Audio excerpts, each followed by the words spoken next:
안녕하세요. 재테크농부입니다. 오늘도 한번 봐보면 좋을 듯한 뉴스들이나 종목들을 정리해서 공유드립니다. 그러면 바로 시작하겠습니다. 구독과 좋아요 부탁드립니다. 해당 영상은 개인적인 의견일 뿐 참고만 부탁드립니다. 영상을 만들면서 현재 지수 상황을 보니 S&P와 다우가 급등하고 있고 나스닥이 음전 직전으로 좋지 않은 모습을 보여주고 있습니다. 다우 지수가 오른다는 것은 그만큼 경기 민감주들이 다시 상승하고 있다는 소리입니다. 나스닥은 너무 쉬지 않고 상승했기 때문에 약간 조정이 온 듯합니다.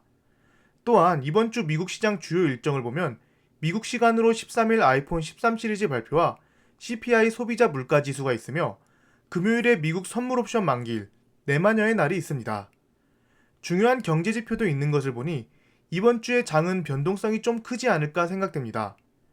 예상이 아닌 대응으로 시장을 상대하는 게 이번 주는 좋지 않을까 생각됩니다.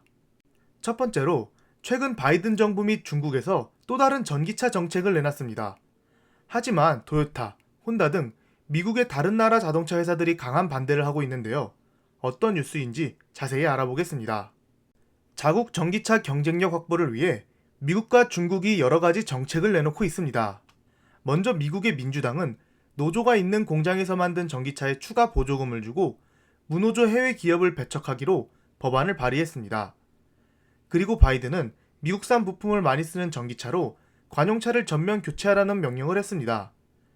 중국 또한 중국 배터리를 탑재한 전기차에 추가 보조금을 주고 있습니다.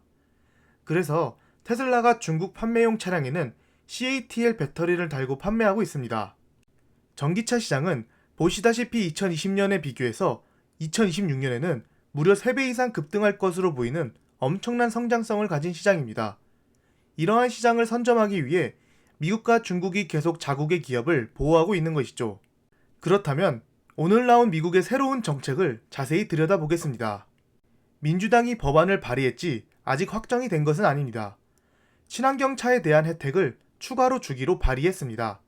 먼저 모든 전기차에 대해 차량 가격에서 바로 7,500달러를 할인해 줍니다.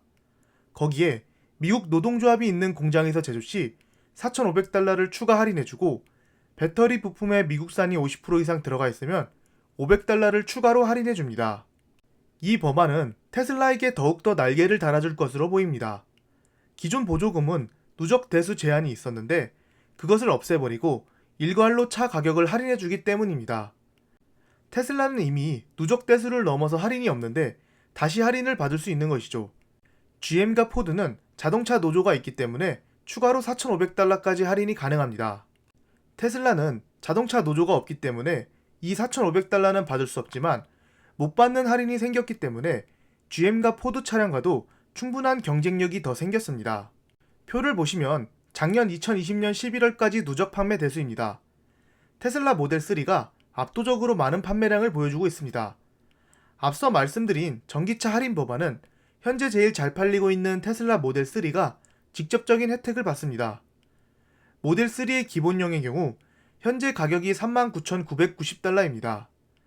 당장에 선 할인이 적용되면 32,490달러의 구매가 가능해집니다. 물론 테슬라의 공장은 노동조합에 가입되어 있지 않기 때문에 추가 할인 4,500달러는 불가능합니다. 그러나 타 브랜드, GM과 포드와의 가격 경쟁력을 더욱 줄일 수 있습니다. 세계 자동차 시장에서 앞서 나가려면 미국 시장을 점령해야 하는데 이렇게 미국이 자국 자동차 기업을 보호하는 정책을 계속해서 내놓을 것으로 보입니다. 바이든 또한 트럼프와 다른 방식이지만 자국 보호 정책을 계속해서 내놓고 있기 때문입니다. 테슬라에게는 이 법안이 통과된다면 엄청나게 큰 호재인 듯합니다. 애플 아이폰 13에 들어갈 것으로 예상되는 글로벌 스타가 갑자기 장전에 11% 이상 급락하고 있습니다. 왜 그런지 분석해 보겠습니다. 제가 9월 9일에 분석해드린 영상에서 이러한 자료를 보여드렸습니다. 글로벌 스타의 투자자들은 SNS에서 FCC, 미국 연방통신위원회 허가에 관한 문서를 공유하고 있었는데 이는 글로벌 스타와 애플 간의 계약을 나타낼 수 있다고 했습니다. 그러나 문서에는 애플이 구체적으로 언급되어 있지 않고 세부사항이 간단하기 때문에 아직 정확하지는 않은 추측이라고 말씀드렸습니다. 근데 이것 관련하여 애널리스트의 분석 뉴스가 나왔습니다. 마크 구루만 애널리스트는 최근 FCC의 제출은 글로벌스타와 애플과 아무 관련이 없다고 말했습니다. 글로벌스타가 연방통신위원회 FCC에 지난주에 제출한 문서는 나사의 프로젝트 관련 문서라고 합니다. 그러면서 마크 구루만은 글로벌스타가 애플 파트너가 될 수 있다고 생각하지만 글로벌스타의 FCC 제출은 이를 증명하지 못한다라고 말했습니다. 정리하자면 FCC에 제출한 문서는 애플과 글로벌스타의 협업을 의미하지는 않지만 글로벌스타가 어느 정도 애플과 실제로 관련이 있다고 생각하는 듯합니다. 그렇기에 주가도 오른 만큼 하락하는 것이 아닌 11%만 빠지고 있는 듯합니다. 뱅크 오브 아메리카 애널리스트들이 겨울에 유가가 배럴당 $100까지 오를 수 있다고 분석했습니다. 어떠한 이유로 이렇게 분석했는지 알아보겠습니다.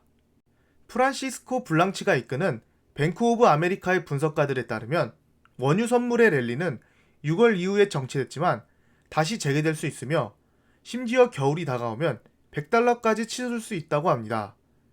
여기 보이는 표처럼 천연가스 등 기타 에너지 가격은 급등하고 있는데 석유의 가격은 조금 하락한 상태입니다. 추운 날씨가 되면 다시 가격이 싼 석유로 수요가 몰릴 것이며 이것이 원유 가격을 상승시킨다고 합니다. 특히나 산업 분야가 많은 미국이나 일본은 기타 에너지가 비싸기 때문에 석유에 대한 수요를 더욱더 폭발적으로 발생시킬 수 있다고 말합니다. 이거와 별개로 골드만삭스의 분석가들은 이란과의 핵 관련 합의가 결렬될 경우 석유가 크게 반등할 수 있다고 말합니다. 중동 쪽에 정세가 안 좋아지기 때문이죠.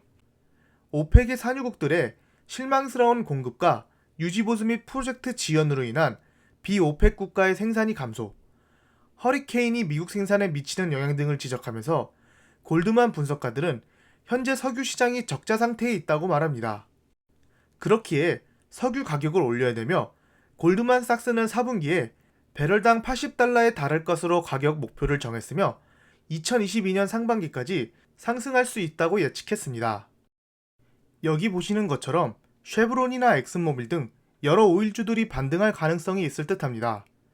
현재 차트는 6개월간 박스권에 갇힌 모습을 보여주고 있습니다. 특히나 기름주들은 배당이 엄청나기 때문에 배당주로서 들고 가기도 좋습니다. 친환경 에너지가 오면 이런 석유주들이 망하는 거 아니냐 라고 하시는 분들도 계신데 이 회사들을 자세히 봐보면 이미 친환경 쪽으로 탈바꿈하고 있습니다. 석유로 번 돈을 친환경 쪽에 엄청나게 투자하고 있으며 많은 친환경 기술도 가지고 있습니다. 테이퍼링과 금리 인상 대비로 이런 고배당주와 석유주를 사볼까 개인적으로 생각하고 있습니다. 절대 투자 추천 영상이 아닌 개인적인 의견이니 참고만 부탁드립니다. 지금까지 제 영상을 봐주셔서 감사합니다. 구독과 좋아요 부탁드립니다.